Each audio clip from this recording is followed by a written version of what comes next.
Alrighty, everybody. Let's see how well this works for us. Let's see.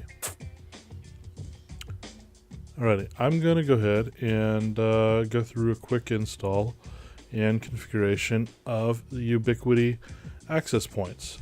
They are, let's see.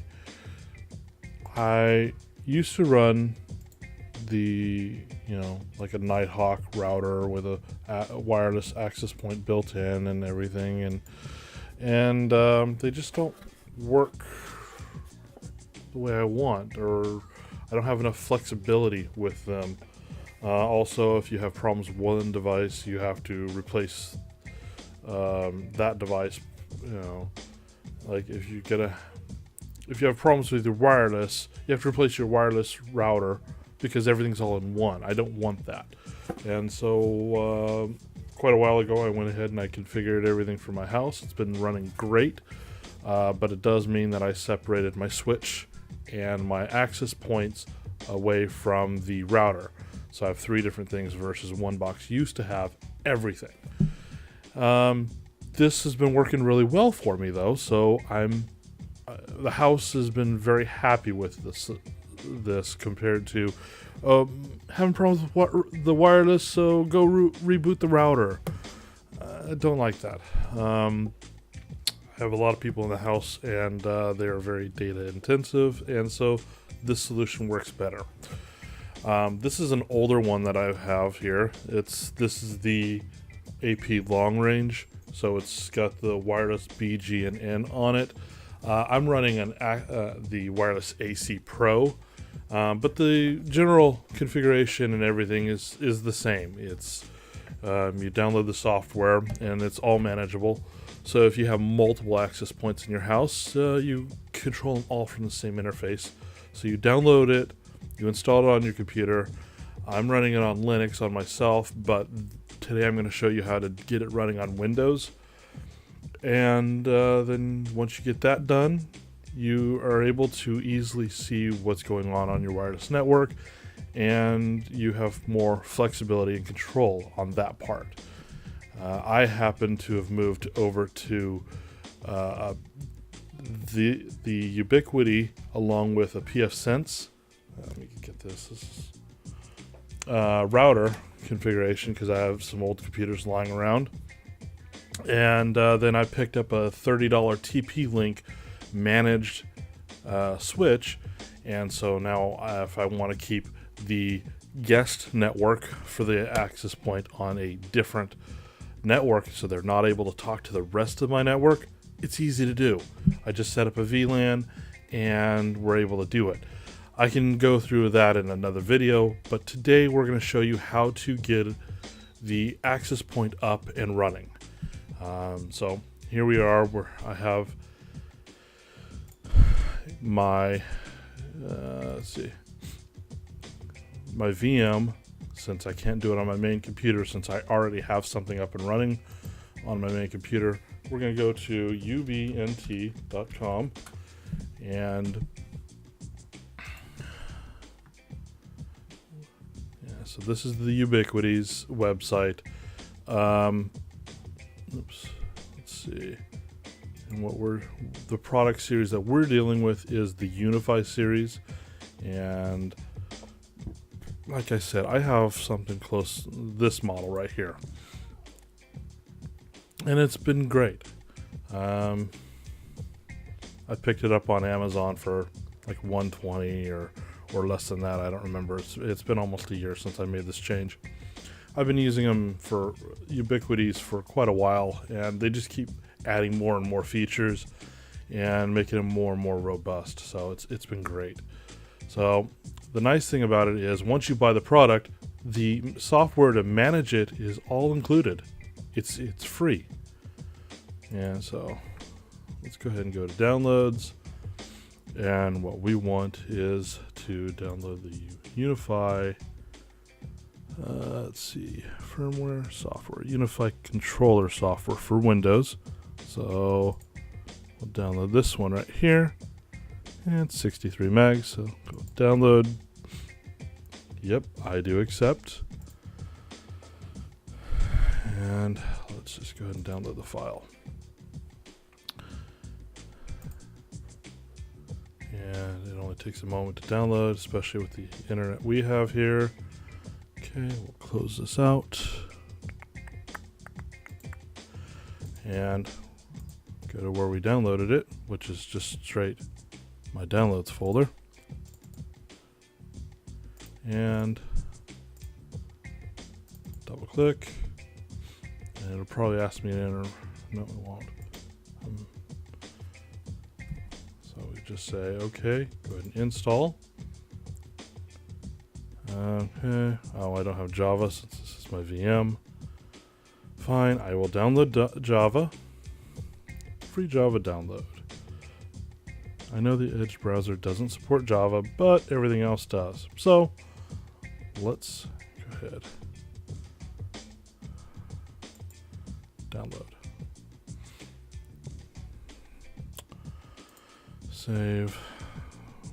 Run. Yes.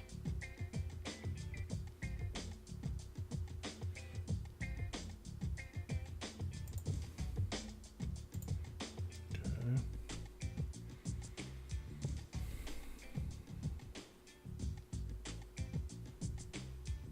Are you done installing? I didn't think so. We don't need this here. Unpin. I don't like all the extra garbage Microsoft puts on them on Windows 10.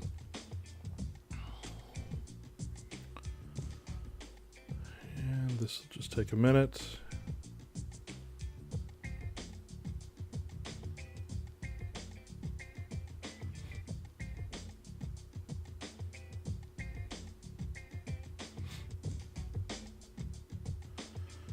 Okay, go ahead and close out of it now. Whoa, not that. That's not what I wanted. Here, this is what I wanted. We've installed it. Okay, so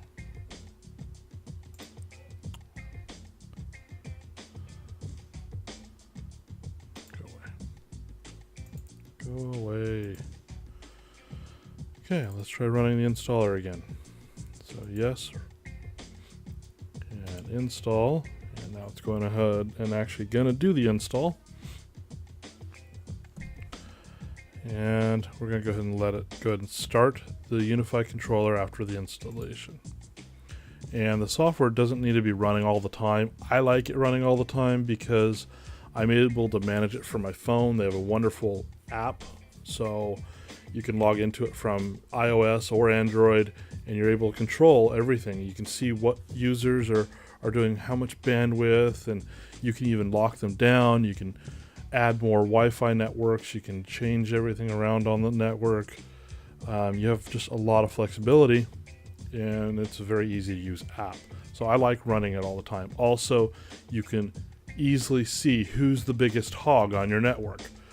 If it's not running, then it's not gathering the data of what's going on the wireless network. Okay, so now that we have it started, let's go ahead and launch a controller. And yes, go ahead and go into it. And enable auto backup. Yes, yes.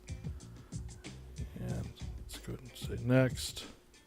No devices found. Oh, it would help if I actually do this part. Oh. Let me go back over to here. Okay, so with these, we have,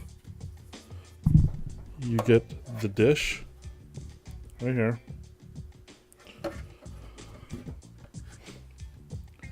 Okay, along with the dish, we need a PoE injector. It comes with it. And so, but what doesn't come with it is you'll need two network network cables. And so you're going to plug one of them into the switch, and you're going to plug that straight into where it says LAN.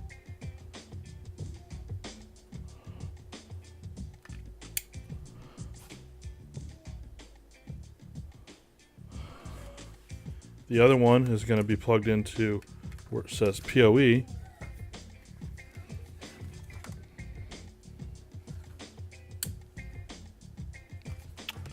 And that is going to go into the other end of the cable for that one. It's going to be plugged into the access point itself. Once we have that, we'll go and plug the PoE injector in to power. And I guess I should have done a lot of this before.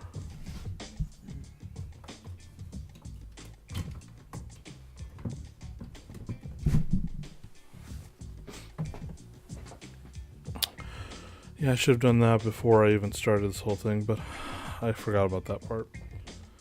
Okay, so when it starts booting up, and every model has different color light on it, but you'll see it starts flashing. And it's booting up. The AC ones have a green and blue light. This particular model has a yellowish orange light, and if I remember correctly, it'll turn green once it's programmed, but we'll see that in a minute. And so let's go ahead and come back over to here.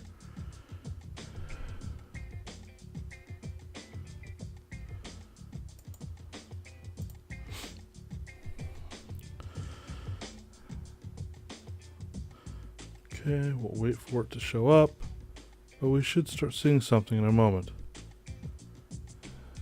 Come on.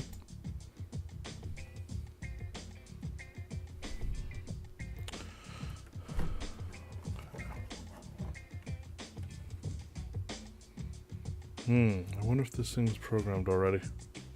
I might have forgot that part.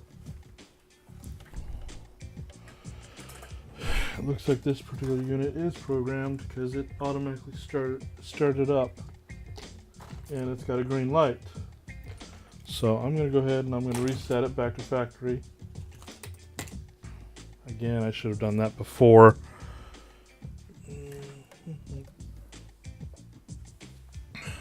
Wonderful paper clip.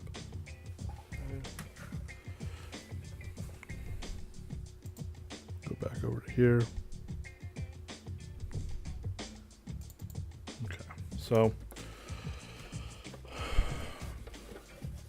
So see, it's already green and we haven't programmed it yet. It is a green light on this one, but there's a reset button, the little hole. So I'm going to stick the paperclip in there and we'll get it reset. And we should see this light change after a moment of holding it down. Come on.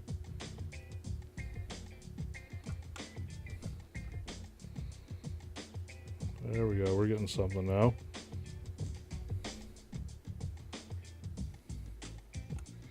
Okay, once it turned on again, I'm gonna let go. And let's see what it does this time.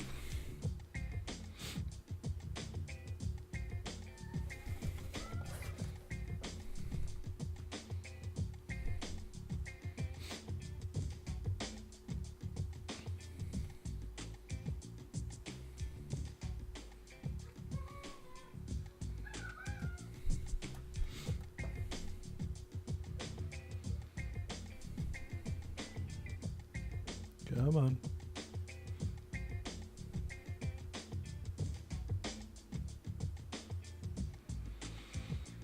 They take about a minute to a minute and a half to actually fully boot up.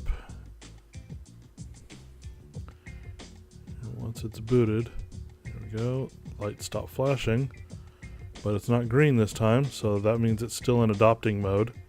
So we should see something on my other screen in just a moment. Come on.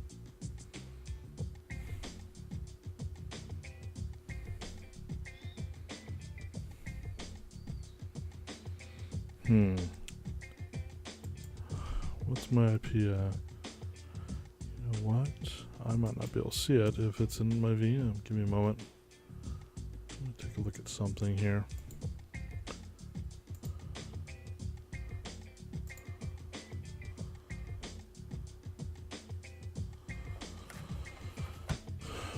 Okay, so where's my status? Ethernet.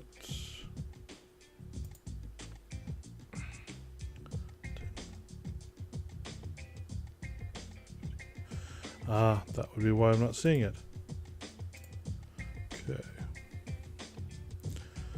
Okay, I'm going to switch you over to see what I'm seeing. Let's see. Desktop capture with cam. Okay. So, the way it works is it's got to be on the same network as your device. The way it is, right? The second. There's really cool ways of actually having the device go and automatically, when it boots up, find your server once it's up and running. That involves actually putting an entry into your DNS saying Ubiquiti points to this address, and that works really well. But we don't have that set up yet. We're not doing that. What we do need is they need to be on the same network. And when I did my original configuration of this VM, it's on a separate network. It's attached to a NAT. I need more of a bridge, so it actually gets an IP address that's on my network. Because right now it's got a 10.0.3 address for IP. We don't want that. Now, if you're just installing this on your regular computer, then this doesn't matter.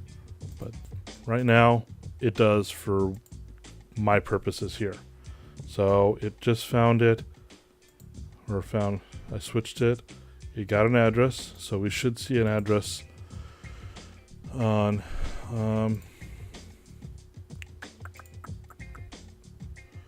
yep, this is my network. Perfect. Got a high address, that's interesting. And looky there, it found it. And it automatically knows it's been up for 3 minutes and 27 seconds. Perfect. So once it finds the device, we can go ahead and say next. And we're going to label it, whatever we want. In this case, I'm going to go ahead and say just PL temp, because whatever, I'm not going to keep this one up and running at my house. I already have good Wi-Fi coverage. I don't need a second one yet. And if I was going to put something else up, I'd try and keep them the same level of access point. This one being such an older one, and it's not AC, it might interfere, and I don't want to take a chance. So we're going to give it a key. Let's see here. Computers. Let's see. Computers are cool! Exclamation. And so we'll just keep that. We say next. Give me a name. Let's see.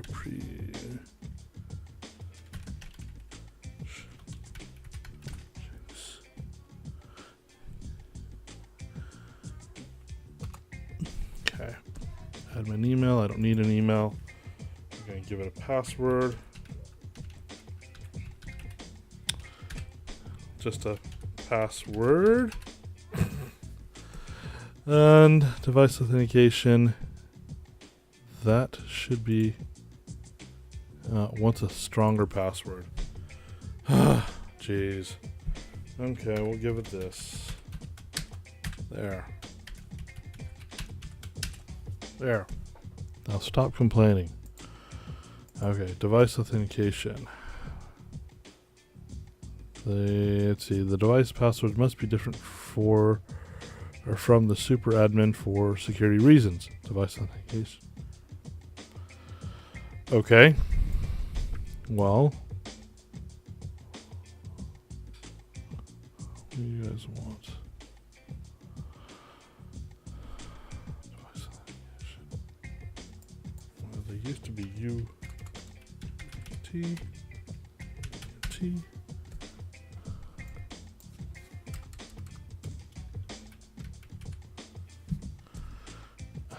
Are you going to really seriously make me do an email address?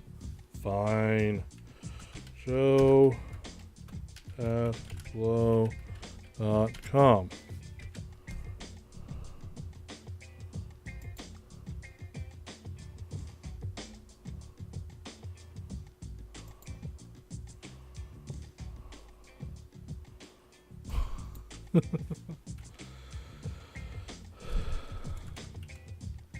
joe@gmail.com. What is your problem? And password for Unify controller access. Admin email.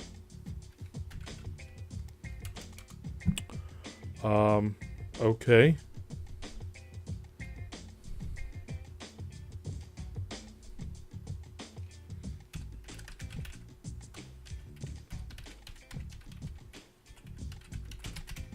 There. Go away. Weird. But that works now. Now it's happy. Interesting. Okay, so it automatically chose the correct time zone. We're in Los Angeles time zone, PST. I don't have a guest SSID. I don't need a guest network. We can go ahead and add that later. And admin name, percent logics, admin name, yeah. So let's go ahead and say next. I don't need cloud access. I don't want any of this stuff, so they can go away. And I skip that. And now we're here. Sweet. So go ahead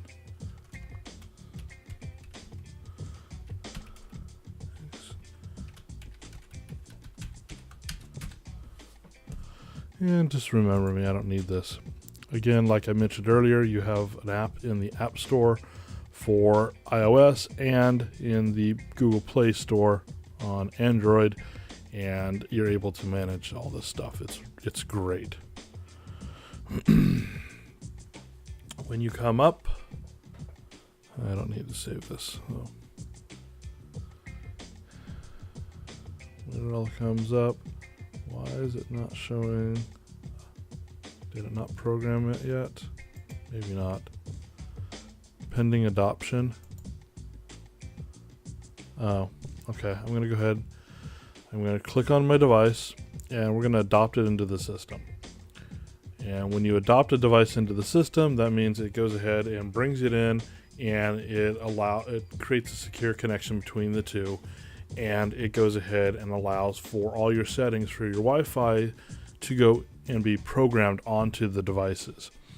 And so that works really well. So we've got it provisioning right now. That'll take a minute or so.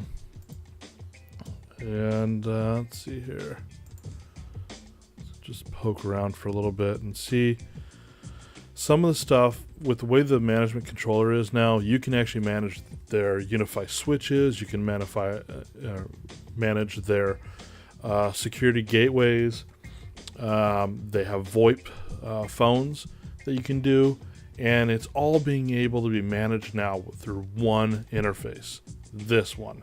And so it's really neat that everything kind of meshes together. And so that is awesome. Oh, stun communication failed.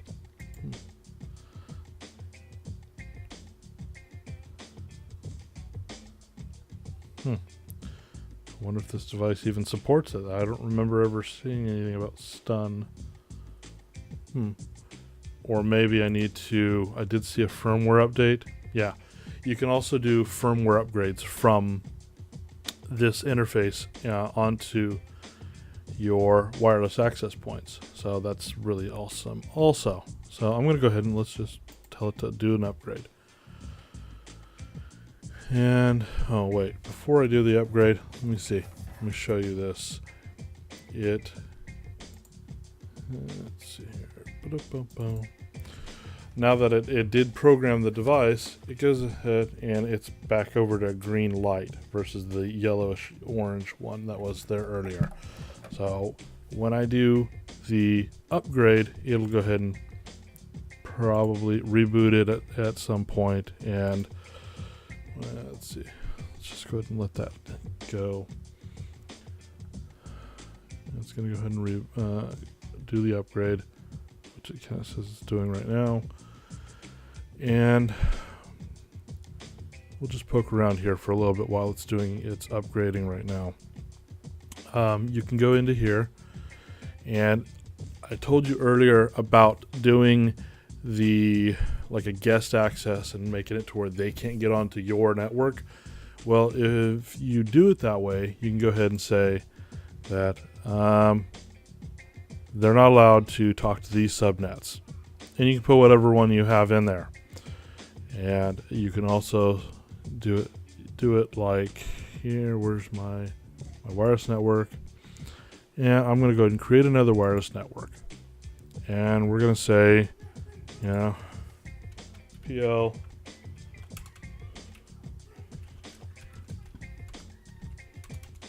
guest.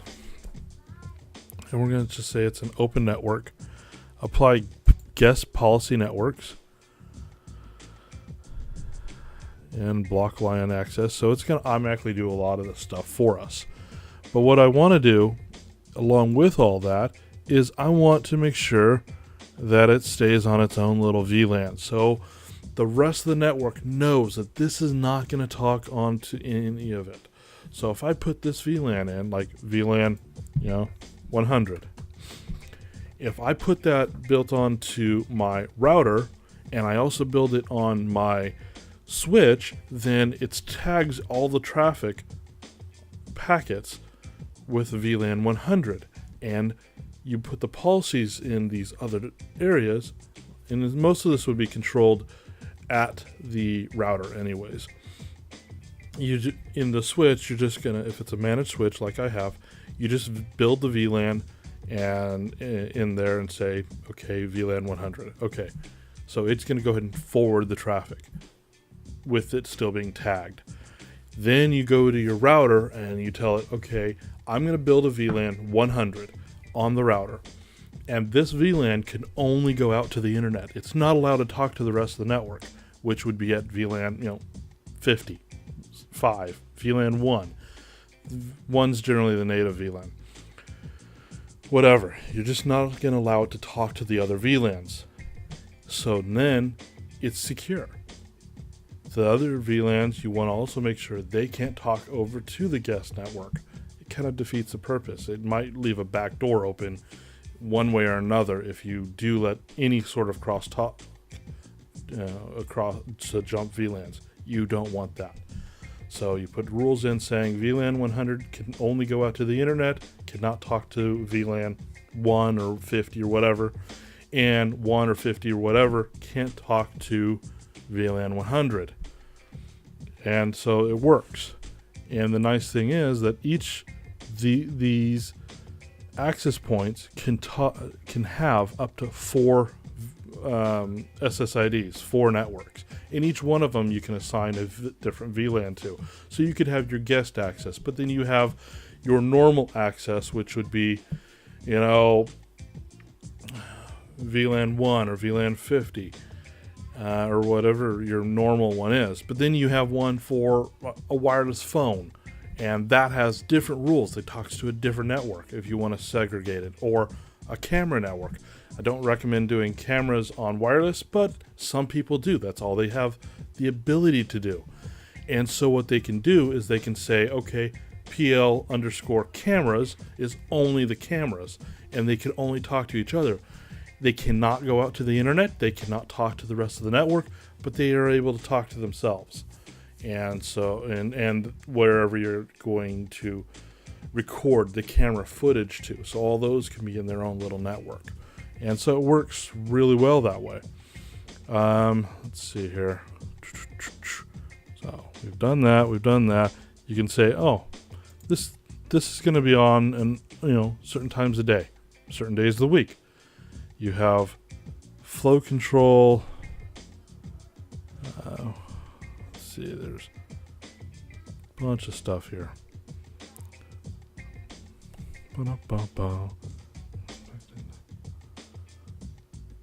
Only certain MAC addresses can talk to it.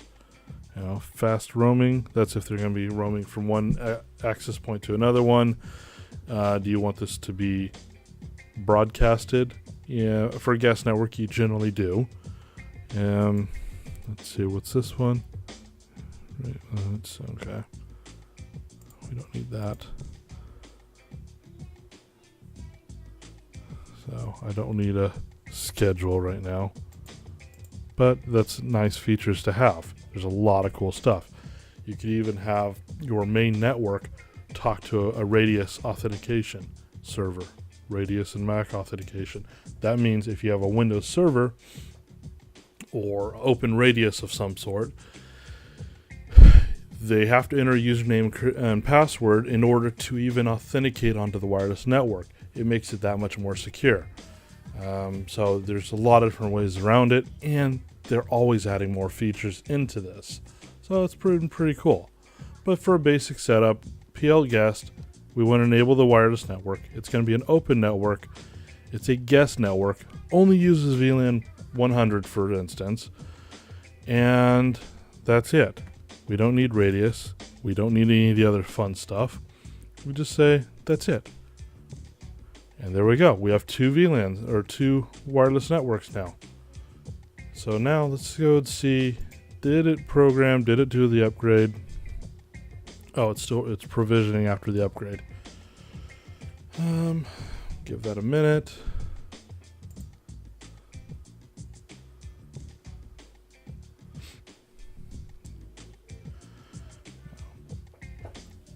And if you have a lot of places, like a big house or a business that you're doing and you need to do multiple deployments, you can go ahead and have multiple sites. And on the multiple sites, you can say, okay, I want to do a new site, you know, the garage, whatever. Garage has its own settings. So you have your default site, and then you have your garage site. So you have different settings between the two if you want. Or you can have them all underneath the same one. The cool thing about that is you can go ahead and say, okay, where is it? Sites overview. Where they used to have it where you can actually import a map of your site. They might have moved it now. It's been a while since I've had to do that.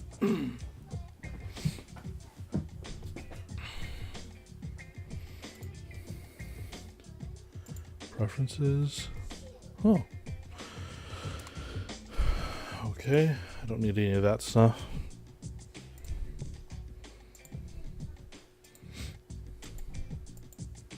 Come on, you can do it. Okay, map. Oh, here we are. So they don't have them underneath sites anymore, they're underneath maps.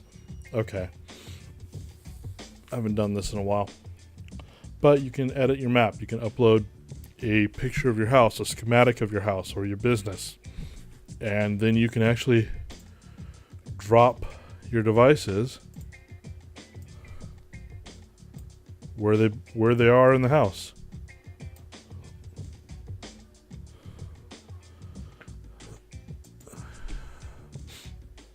What's this one? And yeah. And you can see approximate coverage. Yeah. Topology, coverage. Now, granted, this is not right because it's not correct. We can go edit the map, edit sample. It doesn't have an actual, it doesn't know how big the square footage is, so it can't do that yet, unless you're going to go ahead and say in here where, oh, come on, you had,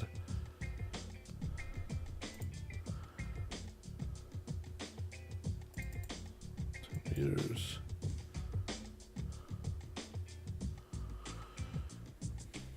This one. Here we are. Here's the difference, the distance part. So you can say, okay, so the distance between here and here, draw a line. Okay, so we say the distance between there and there is 50 feet, or no, 100 feet, something, whatever. So you set the scale, and once you set the scale, that's probably not right. Say 50 feet then.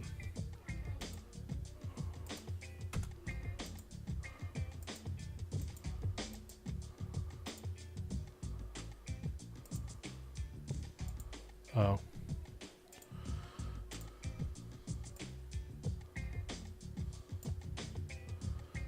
Set that as 50 feet. So then once you set it, it goes ahead and approximates it a little bit better.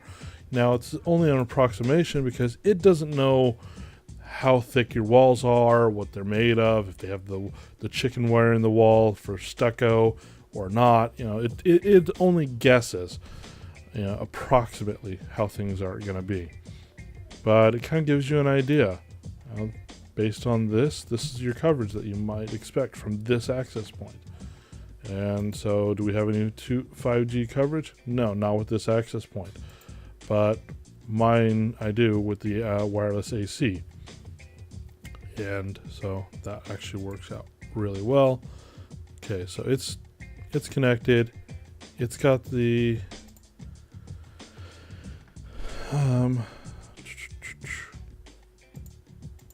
it's got all the stuff here. You can say, you know, how many radios it has, which radios are turned on, the channel width, what channel specifically you want it on. With wireless AC, you can control that separate from your wireless, the radio 2Gs. You can even say, okay, with this access point, I don't want this guest network on it. And so you can override it per access point if you want. And on the network side, you can say, okay, configure, I want this access point to be DHCP, or I want it to always be at this address. You know, so you have control over that. And you can say, okay, let's go ahead and do a custom upgrade to it, or copy the configuration for this one to another one. Force provision, to re-provision the device, to forget the device. You know, if you're going to get rid of it, you want it to forget. Or let's say you have multiple maps like we did up here. You can say, I want you to move this device over to the garage now. And so it allows you to do that. I'm not going to do that in this case, but the option is there. And you can see who's all on your Wi-Fi. You can see, you know, all the fun stuff here. And let's see, maps, statistics, if anybody's on here, dashboard. So this kind of gives you an idea of what this one is. I don't have too much configured on mine, but it has a lot of devices. So let's go ahead and take a look at that one. Let's go out of that mess.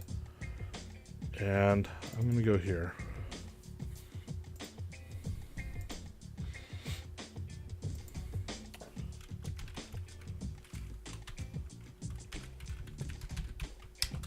It should be something like that. And I only have one device on my network right now, but I have 16 users. And so with those users, this is where things are. Where people, you know, who's got the most usage. And so they're all wireless users. I don't have my guest network online right now. I think I got rid of it for now. Let's see which SSID they're on. How much data they use. They tend to be, there's the channels that my access point is on. Current usage, top access points, 16 clients. This is only for the last 24 hours. And last 24 hours has been kind of slow, so we're only at like 23 gigs. Let's see, boys room. Active client. I'll have to look at that one. And I don't have this map set up. No.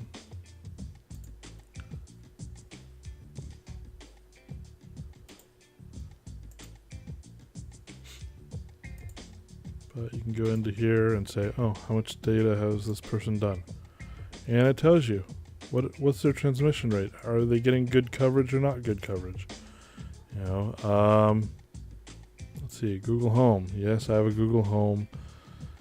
I know they're always spying on me, but hey, it's I don't do enough to where it really matters. Let's see here. So we look at our statistics. They're okay. Living room.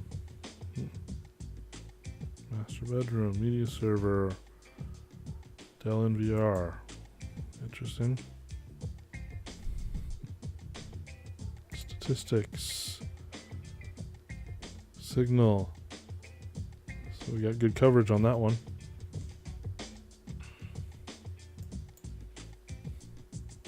Nest Labs. Thermostat. Yep. Deep packet inspection. I don't know if that's even an option unless you have yeah, no deep packet. You'd have to have their security gateway in order for that to be there. So, but you can see the different connection, how many times they've had to reconnect. If you want to change the alias on it, you want to make notes about the user, what group they're in, and you can actually change their group so they have different policies that are applied to them. There's a lot of stuff here.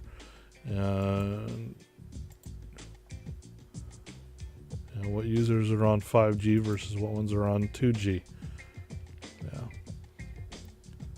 The nice thing is here, let's see, security, wireless networks. You can just say, oh, I don't need that one. Yeah, I do have that one online right now. I don't need that. Enable the network. WPA mode. And scheduling. There's a spot, and it might be somewhere else in here.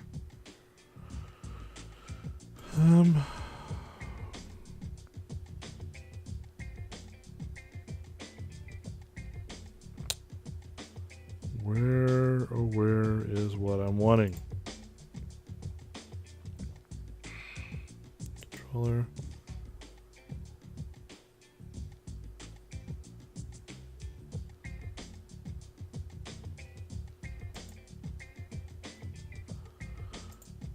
Okay, I don't know where it's at. I can't remember where it's at.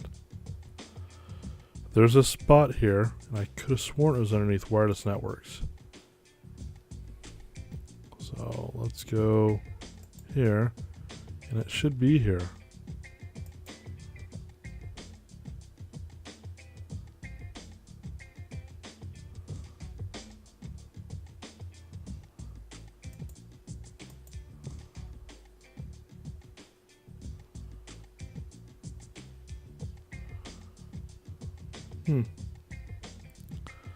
I'd have to find that again and see where it's at. But what it'll do is it goes ahead and both networks are on the same SSID. And so what it will do is the device supports 5G. It will go ahead and start them at 2G and move them over to 5G. So a lot of things about these access points that are built into the routers and stuff, they make you have a 5G network separate from your 2G network.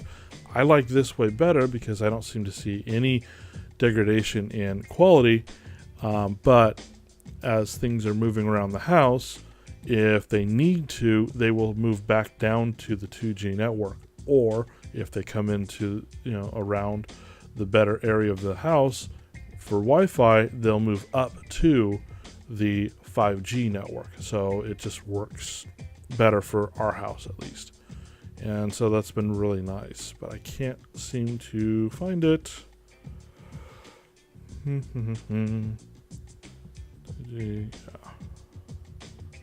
Default values. I don't remember where it's at. It's in here somewhere. Don't think it's there. Not gonna be here. Yeah, it's fine. Deep packet inspection. Yeah, see, it requires the unified security gateway for that. That's what I thought on that part. Either way, well, I hope you enjoyed the video, and I'm going to be doing some more videos around this stuff. Probably do one on my pfSense box. Probably do some more related to VLANs. I've got a lot of videos that I'd like to get done, but it depends on how well I can make it all work to test out and make sure I can make it usable for you and not confuse people. That's the biggest thing. I don't want to confuse people, and so yeah. Alrighty. Thank you very much, and I will see you next time. If you enjoyed this video, please don't forget to like and subscribe. If you have any questions, comments, or something you'd like to know, please leave them in the comments area below. I hope you have a wonderful day, and thanks for watching Precision Logics.